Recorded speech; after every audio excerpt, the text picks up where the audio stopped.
Our first session is hitting on disruption across sectors with COVID-19 and working at the coalface, to show how some companies have pivoted in the last 3 months, creating impact. So this will be really interesting. It's my great pleasure to introduce my colleague Eileen Moloney to host and introduce our panel.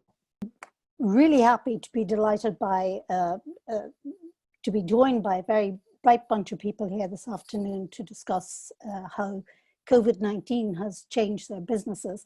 But first I wanted to share with you, we have 426 people was the last count signed up for this event, which is an amazing number, and they come from all over the world. And we've been running these webinars since mid-March to keep in touch with our clients and so on. And typically the breakdown is we have usually about 70% are entrepreneurs and mixture of early stage and scaling companies, and then the 30% or so, 25-30% is usually made up of investors. Today I just want to let you know, just so that particularly for our panel, so you know who we're talking to, we have something like nearly 300 investors on board. Really interesting. In that breakdown of investors, I would say over half are actually serial entrepreneurs. And then the balance is made up of companies who are either early stage or scaling. Some of our colleagues in Enterprise Ireland have joined us, and some of our big colleagues from around Europe. So you're all very welcome. Let me introduce to you the panel.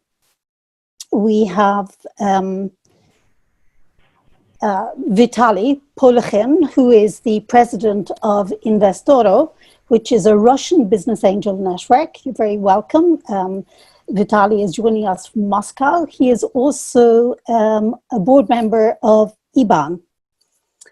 Now I've got Simon, thank you, Simon Samaha, who's a healthcare entrepreneur, normally based in New Jersey, but he's joining us from the sunny state of Florida. You're very welcome, Vitaly. And from Cork, we have Allan Beechinor, who's the CEO of Altada Solutions. Welcome, Allan. And from Kilkenny or Carlow, I'm not sure, Anne-Marie McSorley, who is the CEO and founder of Veri. So what I'd like to do, just first of all, we'll come to the impact COVID has had on your businesses shortly, but I'd just like you to tell me a little bit about your business and a little bit about you, and then we'll get on to discussing some of the applications you're working on at the moment. So I'm going to start with Allan. Thanks, Eileen. Good afternoon. Hello, everybody. Fellow panelists. I'm Allan Beechinor. I'm the co-founder and CEO of Altada Technology Solutions, and we are an artificial intelligence company that focuses on financial services and healthcare. We're based in Cork, Dublin, and we have an office in New York. And maybe tell us a little bit about your own background, Allan. My own background is, that's a lengthy story, Eileen. Well, you can edit it. Tech CEO, so creator of the technology that Altada deploys today. I've come from a background of artificial intelligence, machine learning for spanning over 2 decades, and have been heavily involved with Ireland's strategy for Ireland as the AI island. And Altada was founded to address a myriad of issues around artificial intelligence from a trustworthy AI and ethical perspective. Okay, great, thank you. Vitaly, you have invested in more than 50 companies, I gather, and continue to invest. Tell us a little bit about yourself and about Investoro. Yeah, so I've been investing since 2008. And actually, so I was quite lucky, and out of 3 first invested companies, there were 2 exits with some multiples. One company was 6x in 1 year. The other company was 25x 1 year. That's why I decided, well, this is an interesting thing, like angel investing. So, and I started to invest, and I was also LP in 3 venture capital funds. And since 2008, I invested in many companies, but I also dedicate myself to business angels community development, venture capital ecosystem development, startup ecosystem development. So I'm among the presidents of National Business Angels Association Russia. I'm one of the board members of European Business Angels Network. And when it comes to deals, so it's about Investora. This is international investor organizations, some like angel group, but it's not only business angels who are members of this group, but also some seed funds, some early stage funds, some early stage VCs, which actually helps to create some ecosystem around Investora, so that business angels can co-invest with the professional players. So this helps them to get better deals. This helps them to maybe to do it with the professionals, but not in the way like becoming LP or the fund or something, but more actively. Like they can choose the project, they can go deeper, they can even help some startups and companies. But actually this helps them to build a better portfolio, because they do it with those who are deeper in this and those who are professionals. Great, thanks, Vitaly. 25x is pretty impressive. I guess you thought, I'll have a bit of that. Thanks. Yeah, but this is not the maximum. So no, of course, yeah. It's 40x. Yeah, so. Wow. Yeah. Well, really looking forward to hearing about some of those investments shortly. Thanks, Vitaly. Anne-Marie, tell us a little bit about Veri, how it came about, what you've been doing up until COVID. Okay, thank you. Firstly, thank you very much. Absolutely delighted and complimented to be invited and the opportunity to speak to so many investors. It's a fantastic opportunity. I'm the CEO of a company called Veri. Veri stands for verification, and we're a data company that digitizes training compliance. You're very welcome to Kilkenny. It's beautiful down here, not Carlow, Kilkenny. When I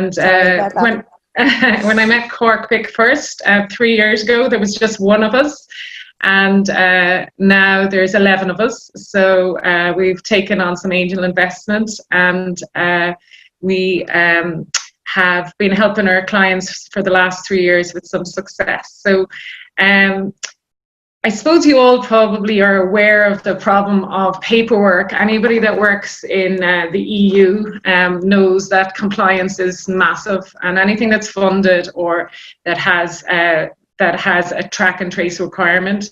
In our sector, I've been working in it for 20 years. It was paper-based. We're not an LMS or an e-learning. We're all about the training compliance. And for every program, there'd be boxes of this paper that would costs money to gather, costs money to store, costs money to analyze, and really be a huge headache for everybody. So we created a content agnostic dashboard with mobile apps that basically gathers that data. And we help our clients in 3 ways. We help them win new business, because a lot of our clients are in contracting training, so they have to tender. And quality assurance is critical. So we're basically a quality assurance tool, and that's all about data, about having real-time information.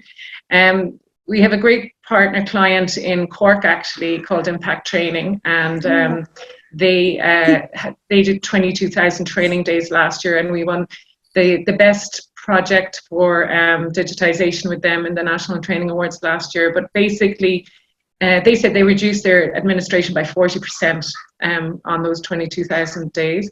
And thirdly, most importantly, we use that data to create intelligence for the users so that they can improve and have a USP against their competitors. So that's what we do, and delighted to be here. Great. Thanks a million, Anne-Marie. Simon, you're joining us from Florida, where I gather things are a lot more relaxed than they are here. Yes, we're a little bit more laid back, and we have been actually from part of the reason I decided to stay in Florida and not head back to Jersey was, and we can talk about it later if you want, was I was more in favor of the approach that the Florida state took versus New Jersey, New York.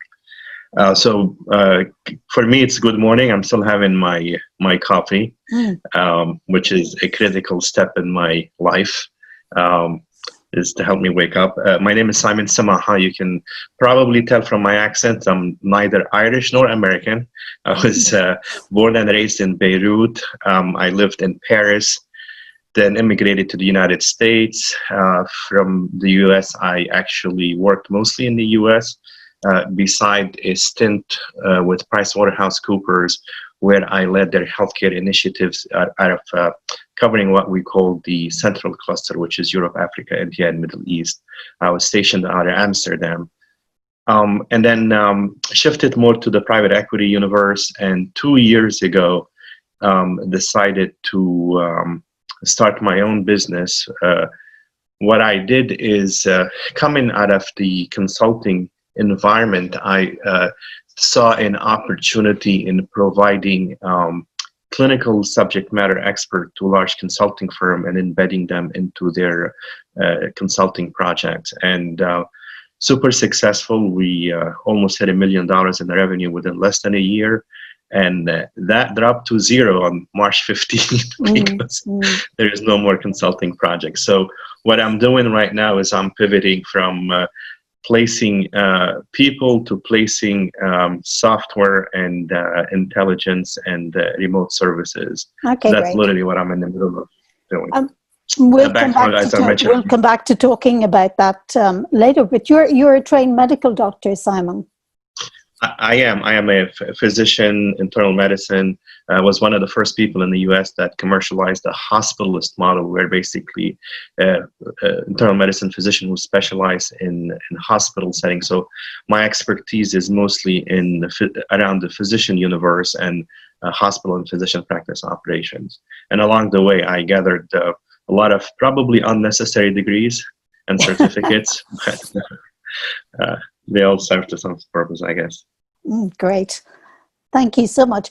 Now, what I'd like to do is moving on to the impact that COVID-19 has had on your businesses and how it's impacted your investing, Vitaliy, as well. And, you know, some companies we're talking to have pivoted or collaborated or formed joint ventures or came across amazing opportunities. So going to try and hear about some of those now. So Anne-Marie, will you talk to us a little bit about how COVID-19 has impacted the business and how you've been coping with either new clients or new opportunities? Yeah, so actually when COVID happened, or when it just broke out, I was a little ill. I had just come home from a trip. So I don't know if I had it or not, like everybody else, but for that first couple of weeks, we were very worried. We mainly track and trace face-to-face training, and even if that's done remotely, a lot of our clients had to pivot themselves. So obviously, you know, we are our clients, and we worried a lot about those for the first week or two, and we immediately got on the phones. Now, they were in a good position in that they were able to remotely track things, and they had a digital tool to do that. But still, there was that terrible stage where everybody was very worried. But within about 10 days, the phone started to ring. We got a referral to a national COVID response program called Mentors Work that IVEC in Ireland were rolling out. And it was a specific company that were tendering for the project. So within 3 or 4 days, we turned around a tender. They won it, and we had 200 people onboarded over Easter week. So that was a fairly full-on learning curve. Then we got an equivalent program in Northern Ireland, again tracking. This time it's 680 companies, being managed by 30, 40 mentors through the COVID process, with a client profile tree that had won the contract. And then the initial client, they were one of 3, have won the contract to go forward to another one. So we're moving on to another one with them. So I think what we've learned really is about partnership and the importance to be able to run with a partner and really throw everything in there. And as Agile Executive said to us recently, you know, they see us as their digital arm now, and we were able to resource the whole digitization very quickly for them, rather than them having to buy a tool and figure out a tool and work it out. And we did the whole end to end for them. So that was a very quick response. And then just this week, actually, we got a call from a company in Northern Ireland. We've been doing some business up there, and they are been asked to tender for a £1 million project, and they see Veri as a USP in that. So we're really thrilled to be working almost with companies rather than selling our products to companies, if you understand. Yeah. We're supporting them in that. Great. And has that put pressure on your human resources or your financial resources, or both? I suppose both. We were lucky. We have a good team. We did work remotely. I actually pushed everybody out remotely well before the government asked us to do it. Partly because I was ill and I didn't want to make anybody else ill, and partly because everybody was used to doing some remote work as well. So we were into a remote situation immediately. But everybody dug deep. Everybody was worried, and everybody dug deep, and we worked. You know, we worked long hours over the period. We've been recruiting. We've just recruited 2 new tech team members, and we have another position coming up. So we'll probably have 14 or 15 by the end of the year. So we're you know, I suppose with COVID, there's a lot of really good people out there. The guy that we just recruited came from AOL, and he's working out brilliantly. You know, and then we lost 1 or 2 people as well. But I think with scaling a business, HR and moving people around is probably the most challenging thing, but it's actually the most beneficial thing to a certain degree too, because you can't be the way you were 2 years ago when there was just 2. You have to change. So change is difficult, but that's the business we're in, is change management for people. So we've been doing it ourselves as well. Great story. Allan, tell us about the impact of the pandemic on Altada. Yeah, thanks, Eileen. Great to hear your story, Emery. Altada's gone through a pivot in terms of, I guess, prior to COVID-19, we had already been focused on financial services and healthcare from a financial perspective. And from my side, we've seen a rapid growth in the requirements for AI services and data decision making, data monetization, and we've worked very closely with the healthcare providers in a number of countries, including Ireland, throughout COVID-19. I was heavily involved with a number of COVID-19 task forces here and in other places. And, you know, identifying what does post-COVID-19 look like, what does, you know, hospital healthcare, what's the pivot for the healthcare system? You know, I mean, you know, everybody can, you know, feed into the point that, you know, volume management and capacity planning has demonstrated that the healthcare industry as a whole is going through a serious transition. So talking to Anne-Marie's point, we've added nearly 6 people over COVID-19, all from a high-end subject matter expert perspective, AI domain experts, machine learning, to keep up and to cope with the influx of inquiries for Altada services. Great. It's great. So has that moved you more into healthcare than you were before? Yeah, we had initially been heavily involved in financial services, and in the last number of weeks we've actually launched a new domain, altada.ai, that is specifically focused on Altada Health, which is healthcare use cases. Because we're in AI as a service and a platform, we're not a product. We're developing enterprise solutions, so we can adapt the use cases depending on the data that's being provided. So we've started to identify use cases that are very beneficial to healthcare providers and ancillary companies. Great. And you have a super talented team. We have an incredible team. Yeah, great. Let's go to Vitaliy. Maybe Vitaliy, you can tell us whether you've seen any change in the investment community, and are you looking at things differently as a result? Well, during the lockdown, our activity increased a lot, and actually it had an influence because we do many deals in different countries, and that's why even before lockdown, all deals and all the activities were online. So investors from different countries, lead investors from different countries, startups from different countries. As an example, in 2019, we invested in 20 companies. Only 3 of them were in Russia, all the rest out of Russia. And during these 2 months of lockdown, we invested in 10 companies. So comparing into 2019, it was 20 for the whole year. So, the main thing is that there are maybe 2 types of companies we invest in now. So first type of companies are so-called special situations. So when some startups suffered from the COVID-19 situation, from the lockdown, and they are in lack of funding. Actually, we finance them, expecting that the situation will change change very soon, and the company will continue growing as they did before the lockdown. So the second type of the companies are the companies, so startups and scale-ups, which are thriving because of COVID-19.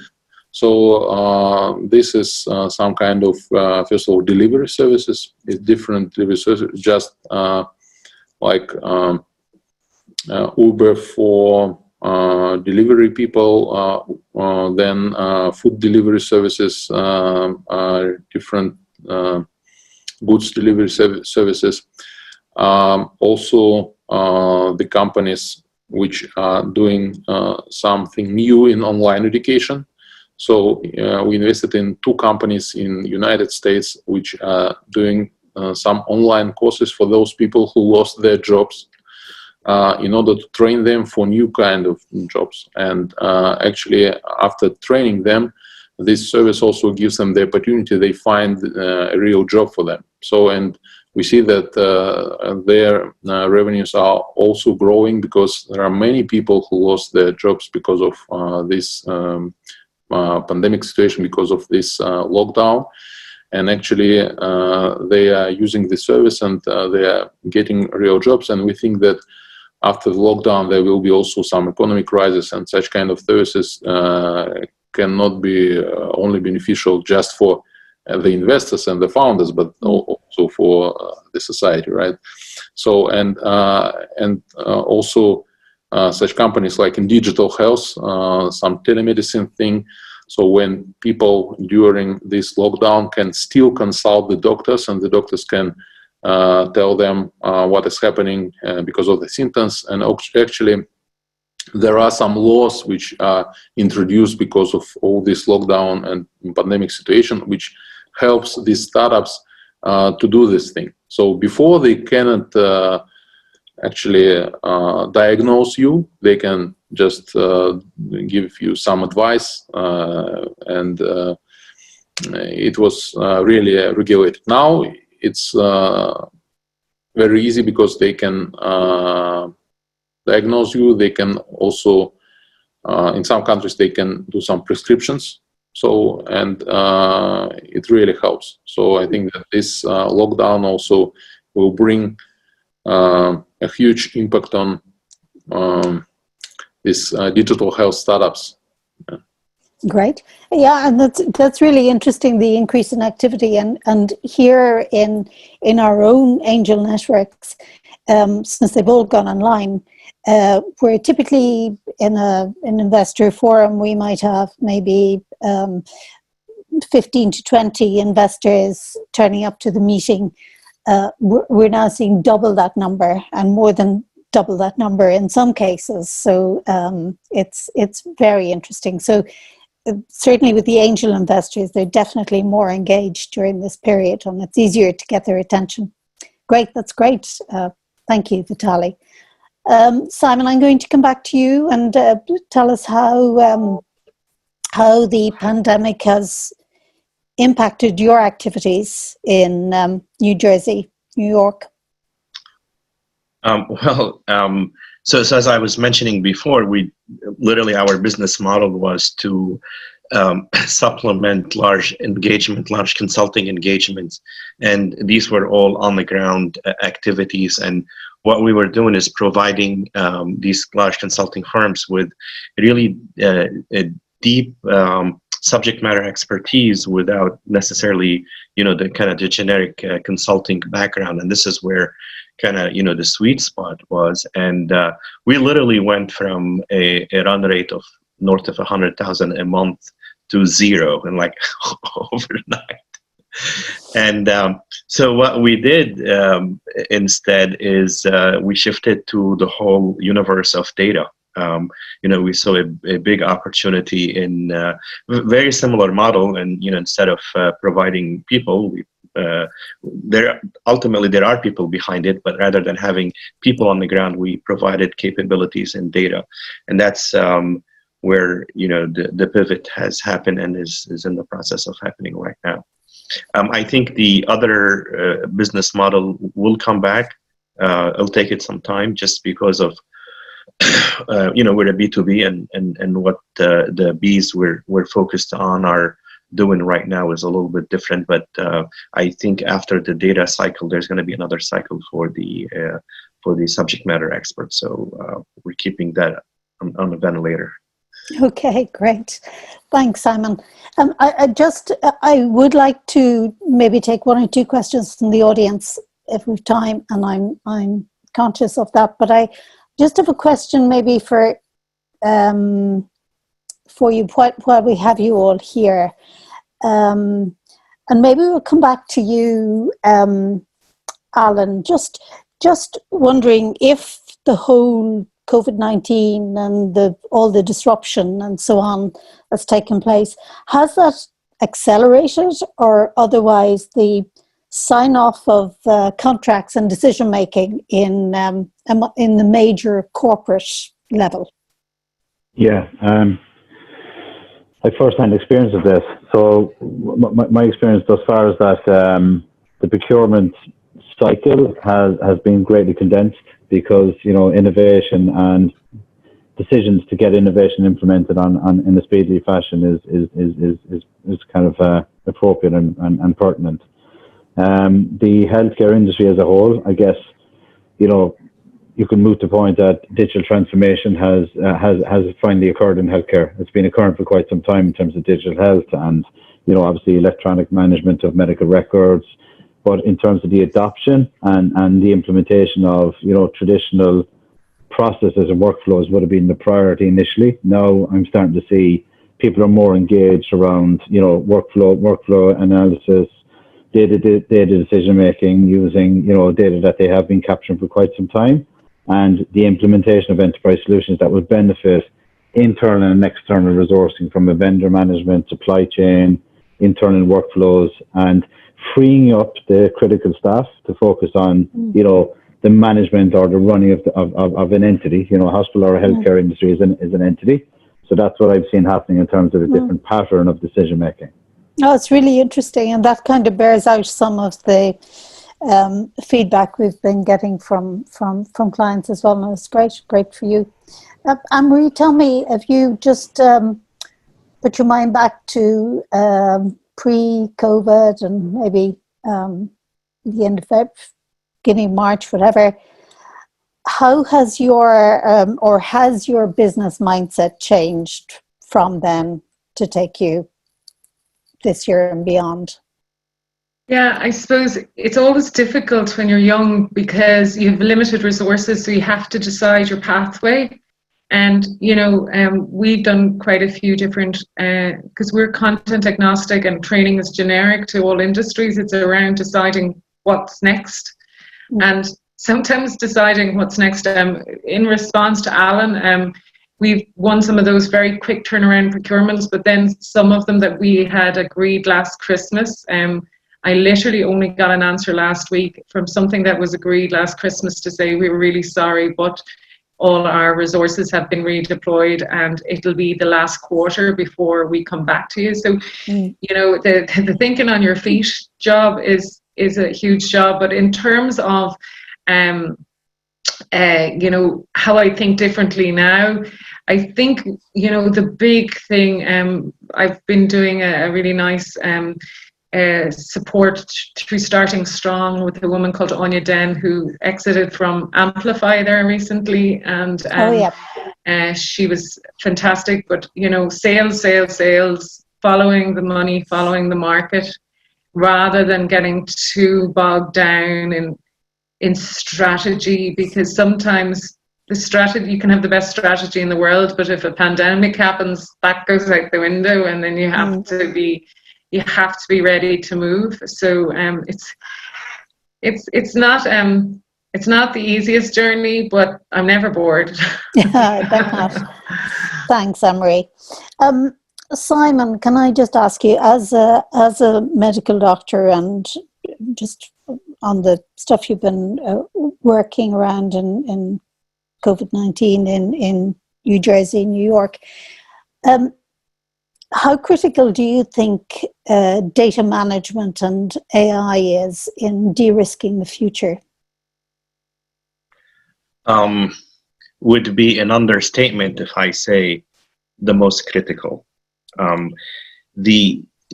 think what may not be clearly obvious that what happened on the ground is pretty much was a flooding of data. There were you know, data being thrown out, projections being thrown out left and right, and every person who wasn't sure about what they were talking about, they just by adding 2 letters after their name or their report kind of thought that would give them credibility. And I'm talking about AI. And it was the level of you know, bastardization of the concept of AI was just astonishing. We had people pretty much showing curves that are typical of epidemiologic curves and calling them AI. The problem with that is it wasn't without any consequences. And what we dealt with is pretty much 2 things. One is help the hospital. And one of the hospitals we were working with was in Bergen County, which is in New Jersey, was probably, I would say arguably in the United States from a density perspective, was probably the worst case scenario. When I called my colleague there, he literally laughed and said, now I know what you lived in Beirut. You know, I can tell you offline or later, I mean, the stuff they had to rig to basically survive, which is amazing. But going back to the data, there were 2 fundamental problems. One is there were too many numbers thrown out there, either by people who know what the hell they were talking about, but also a combination from politicians and media. And then a lot of the people consuming the data didn't know what to do with it. So a lot of what we did is to help them cut through it and turn them into, on a day-to-day basis, what do I do? How is this going to impact I mean, there were literally 3 things that people care about. What's coming in the door? What's the capacity I'm managing? And what we gave them a big, important alert to is the discharge process. And that's the area that actually caused a lot of problems. And arguably today, in retrospect, I understand it's difficult to say in prospect, but in retrospect, that was one of the reasons that caused the flare in some of the areas, because there were wrong assumptions on what capacities are needed. So people accelerated the discharge of patients with COVID, for example, to nursing homes. And that was very, very detrimental. And, you know, when you ask about the importance of the data. I mean, this is a perfect example where it's just not benign to be throwing around the stuff and let people act on them when it comes to, you know, people's lives. So that was probably the most area we spent a lot of time on. We were cranking, we were doing three things: testing what people are saying out there and correlating it to reality. The second thing, coming up with adjusted models. And the third thing is literally writing very simple reports to CEOs and said, this is what it means. Not just, you know, hey, we're going to see 5 million people getting hit. No, this is what you expect as far as admission, as far as capacity, and where you need to start being ahead of the game as far as moving your resources. It's really, really interesting. I wish we had more time, but I'd love to talk to you more about it. I'm going to finish with you, Vitaliy, and wearing your investor hat, and just to maybe tell us, what is the one, if you had to call it, what's the one success thing that you've seen that gets people investment? And on the other side, what is the main reason for failure to attract an investor? And if you can't put that into the context of COVID-19, that'd be great. But so I think that besides these two stories which I told about some special situation when the startups in lack of funds because of this lockdown, and the second situation when they are thriving because of the COVID. So we as investors, they're expecting to see some new wave of technology startups which actually should emerge on this ruined offline businesses. So, and we're really looking forward to see them, because as you may know that during, for example, 2007, 2009, the Great Recession time, so the greatest startups of the last decade were founded and also got their first investments from business angels, from seed funds. So it was this Uber, WhatsApp, Pinterest, Airbnb, many other companies. So, and we think that there are great ideas which actually seem to be too radical before the lockdown, but now after this something like forced digitalization, right? People went through. These radical ideas are not so radical anymore. So actually, we're looking forward to see them, and we're looking for the entrepreneurs who are eager to actually launch new businesses, which will become the new unicorns, the new great startups of the future decade. Great. Yeah, so the businesses who didn't think they were quite so ready are ready now. That's great. Thank you so much for that. It's always great to hear from an investor point of view, and to great activity there in Russia, Vitaliy. I just want to say thank you, really, thank you very much. I'm sorry we didn't have more time, but we didn't. Thank you to Anne-Marie, Allan, Simon and Vitaliy.